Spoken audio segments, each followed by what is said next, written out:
All right, so getting into your story, where were you born? Well, I was born in Brooklyn, New York, around the East New York area in Kings County Hospital. So you're growing up in East New York during the 70s? Yes, I was born in '66. So you can see I really started walking the streets like '83, '84. But yeah, I was born '66 and I grew up my young age on Beacon Avenue, Brooklyn. And I went, to public school. And all my young years, I went there. I was living there in New York, East New York. And what was East New York like during that time? Man, if you know from the Bronx and these places in this time, it was almost like you thought the First World War was fought in your hood because it looks like it's been bombed. And I don't exaggerate. You have one building, you have five burned, one tore down. You have nine lots. And it was a sad place, but it was filled with that Latino love, with the brotherhood love. And even though we were poor, we had high values. But it was a hard place to live to make it. Right. And did you grow up like in a traditional Puerto Rican household? Yeah, I got four sisters. Three are older than myself. One is younger. My father and mother, God bless them, they're alive to now, and they're married. And so I've had a good household, Christian household, and they were the second generation that came to New York City. And in that growing up, it was traditional, it was beautiful.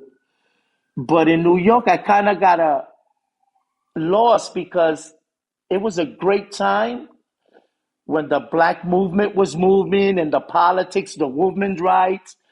Vietnam just ended.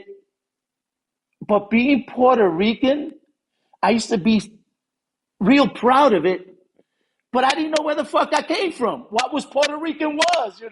I heard black issues, I heard white issues, but I never heard our issues.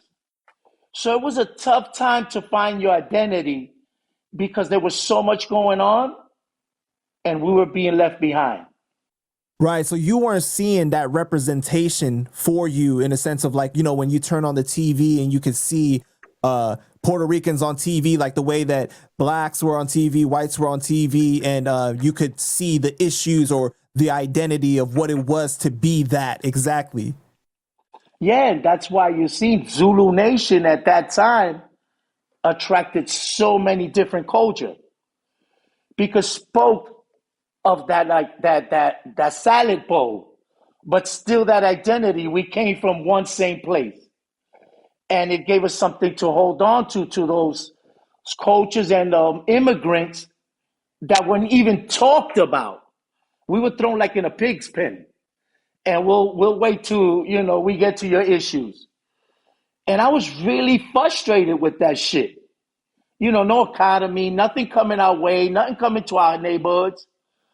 So we had to find our identity. And the immigrant that fights for his identity causes problems in the fucking neighborhood.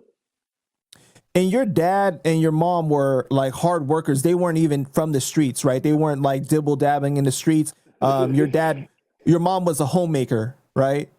Yeah, my mom's raised us, and my father was a bread delivery guy. And he never was home because the bread and the mail and the milk is what you get in the ghetto for sure. And he was that man. So, but he never been in jail. None of my sisters ever knew about the street life.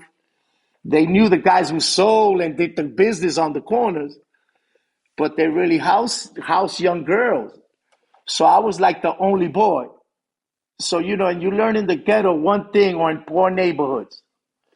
And all those big dudes selling drugs and everybody that's making it is to attract a woman that they want to keep. And I have four of them. So I have beef, son.